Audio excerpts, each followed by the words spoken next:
So you don't think he should be fired? No, that's ridiculous.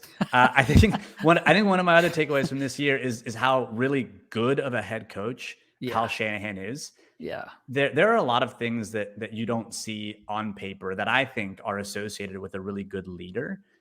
And that is what Kyle Shanahan is. He's the leader of this franchise and the leader. And he's not just the offensive designer or the offensive play caller. He is those things and he does those things well. But he's also fantastic at identifying talent. How many times has the coaching staff been rated now?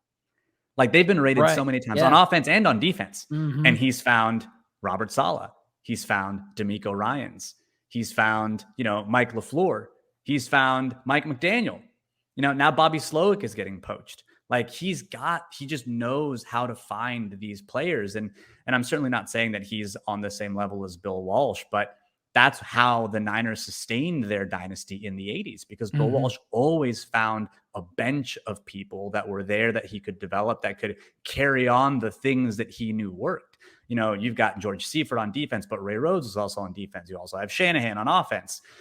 You've got a lot of that's how you sustain organizations. And Shanahan has been able to sustain this organization by finding good people.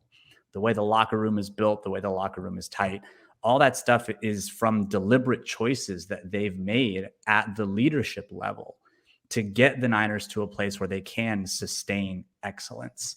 And that goes beyond just what he does with designing offenses and designing plays. And I think sometimes people get a little myopic about he doesn't do well on fourth downs.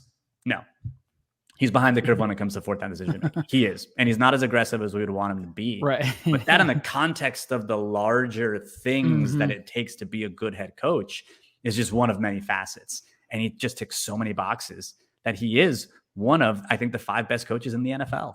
Yeah. And if you're going to fire him, you better have a Bill Belichick type player waiting in the wings, because you don't find very many Shanahans just kind of laying around ready to hire.